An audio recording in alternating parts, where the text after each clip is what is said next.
আরব আমিরাত থেকে দেশে ফিরে বিমানবন্দরের সমর্থকদের রোষানলে ক্রিকেটাররা। হৃদয় মিরাজদের শুনতে হলো দুয়ধ্বনি। সিরিজ খেলতে ঢাকায় ওয়েস্ট ইন্ডিজ ক্রিকেট দল। ক্যারিবিয়ানদের বিপক্ষে ওয়ানডেতে অনিশ্চিত লিটন দাস। চোট কাটলেও শুরু করেননি ব্যাটিং অনুশীলন। টি-20তে পাওয়ার আশা বিসিবির। হংকংয়ের বিপক্ষে ম্যাচ খেলে দেশে ফিরল বাংলাদেশ ফুটবল দল। জয় না পাওয়ায় আক্ষেপ, রক্ষণ নিয়ে জামালের অসন্তোষ।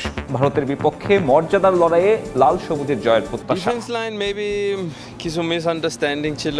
অফকোর্স ওরা বেস্ট ট্রাই করছে, বাট অফকোর্স ফার্স্ট ম্যাচ 4টা গোল রিসিভ করছি আমরা, এটা ইটস নট অ্যাকসেপ্টেবল। নেক্সট ম্যাচটা ইন্ডিয়ার সাথে, সাপোর্টার আছে, ফ্যামিলি আছে, ফ্রেন্ডস আছে, ওর জন্য আমরা খেলব। নিয়ম রক্ষার ম্যাচ হলেও ভারতের বিপক্ষে সর্বোচ্চ প্রস্তুতি নিয়ে বাংলাদেশকে মাঠে নামার পরামর্শ এমিলির। বারবার পিছিয়ে পড়েও ঘুরে দাঁড়ানোকে দেখছেন ইতিবাচকভাবে। ঢাকা বিমানবন্দরে সমর্থকদের রোষানলের মুখে আফগানিস্তানের বিপক্ষে ওয়ানডে সিরিজে হোয়াইট ওয়াশ হয়ে ফেরত আসা ক্রিকেটাররা। এদিন ক্রিকেটারদের গাড়ি লক্ষ্য করে ভুয়া ভুয়া স্লোগান দেন উপস্থিত কয়েকশো দর্শক। এর আগেও বহুবার সিরিজ হেরে দেশে এসেছেন ক্রিকেটাররা, কিন্তু এবারের মতো পরিস্থিতি তৈরি হয়নি কখনোই। ক্রিকেটারদের নিরাপত্তায় বিমানবন্দর কর্মীরা ব্যস্ত থাকলেও সমর্থকদের দমাতে পারেনি তারাও। অ্যাওয়ে সিরিজ বা বৈশ্বিক টুর্নামেন্টে বাংলাদেশ ক্রিকেটের সাফল্যের গল্পটা হাতে গোনা। দেশের বাইরে খুব আহামরি পারফরমেন্স কখনোই দেখা যায় না লাল সবুজের ক্রিকেটারদের কাছ থেকে। দু একটা যা ব্যতিক্রম, সেখানে দলীয়র চেয়ে ব্যক্তিগত পারফরমেন্সের দুটিটাই চোখে পড়বে সবার আগে। তাই ক্রিকেট টিমের দেশ থেকে যাওয়া কিংবা আসায় কখনোই আলাদা কোনো মাহাত্ম্য থাকে না সমর্থকদের কাছে। মোটামুটি নীরবেই এতদিন চলছিল এই গল্পটা। কিন্তু এবারের ঘটনা একেবারেই ব্যতিক্রম। বাংলাদেশ ক্রিকেট টিম দেশ ছেড়েছিল এশিয়া কাপ খেলতে। চ্যাম্পিয়ন হওয়ার স্বপ্ন দেখিয়েছিলেন জাকের আলী অনিক। পরে টুর্নামেন্টে দল এবং খেলোয়াড়দের পারফরমেন্সের কি দশা, সেটার আলাদা করে বলার কিছু নেই, সবারই জানা আছে টুকটাক। কিন্তু এশিয়া কাপ শেষেও দেশে ফেরেননি তাসকিন মোস্তাফিজরা। আফগানিস্তানের বিপক্ষে টি-20 এবং ওয়ানডে সিরিজের জন্য থেকে যান তারা। এরপর সংক্ষিপ্ত ফরম্যাটে প্রতিপক্ষকে হোয়াইট ওয়াশ করে আনন্দে ভাসলেও বিপত্তির শুরু হয় ওয়ানডেতে। টানা 3 ম্যাচ হেরে হোয়াইট ওয়াশই শুধু আফগানদের সামনে কোনো প্রতিরোধী করতে পারেননি হৃদয় মিরাজ জাকেররা। ফলাফল ক্ষুব্ধ সমর্থকরা।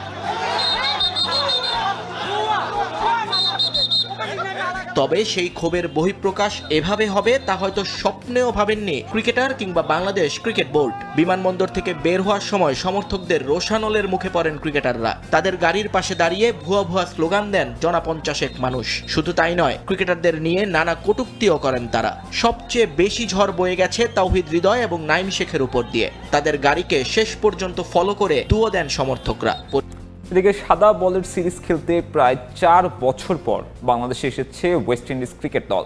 ভারত সিরিজ শেষ করে সন্ধ্যায় ক্যারিবীয়রা পা রাখে হজরত শাহজালাল আন্তর্জাতিক বিমানবন্দরে। সেই হোপের নেতৃত্বে 3টি ওয়ানডে ও সমান সংখ্যক টি-20 খেলবে Windies.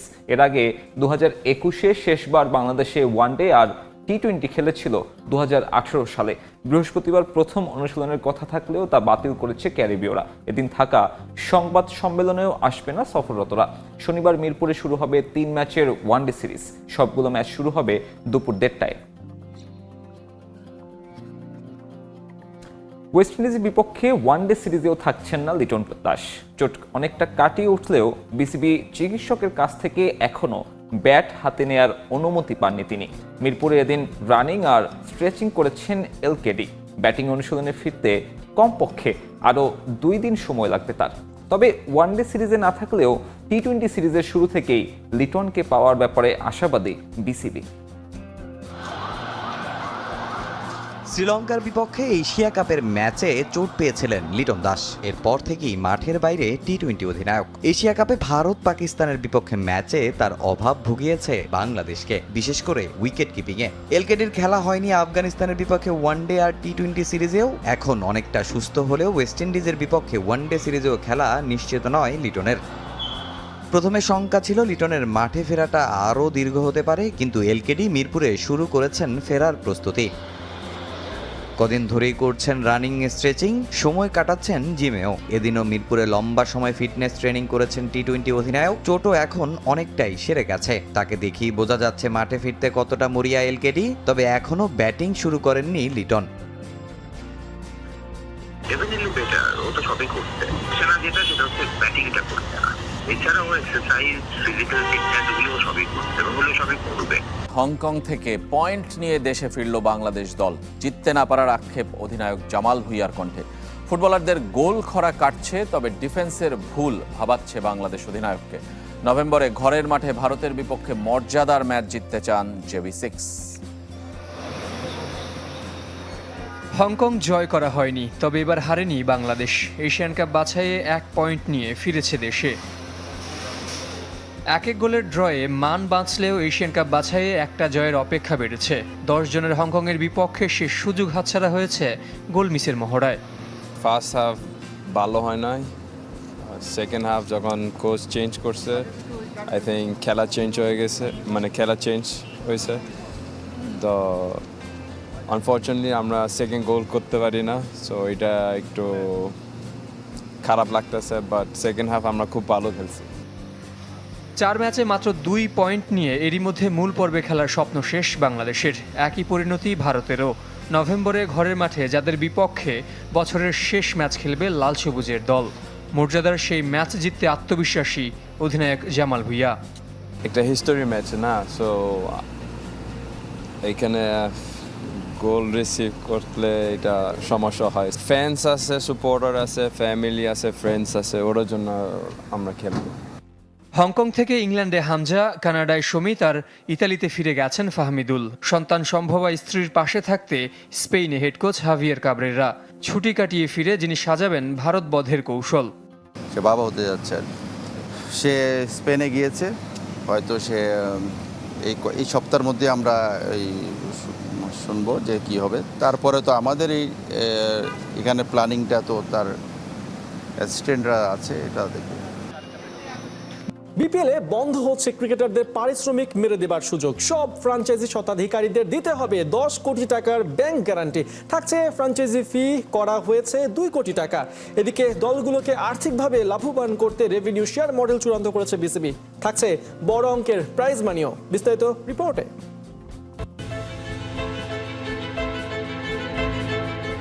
Bangladesh premier league BPL অদ্ভুত এক রঙ্গমঞ্চ, যেখানে বকেয়া শোধ না করায় ফ্র্যাঞ্চাইজি মালিক আটকা থাকেন হোটেলে।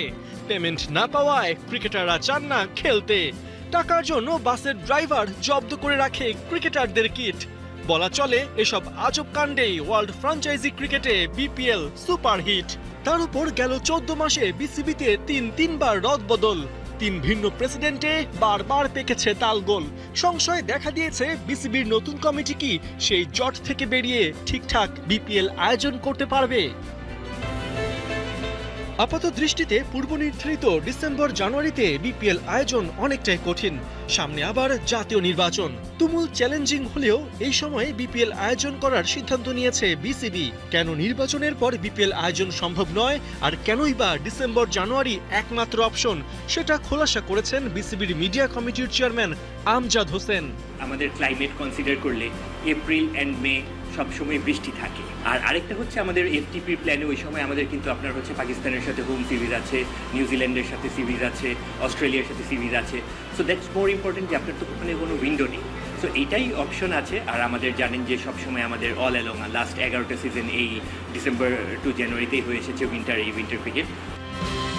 নানা অনিশ্চয়তার পরেও বিপিএল ড্রাফটের জন্য 17 নভেম্বরকে টার্গেট করে এগোচ্ছে বিসিবি।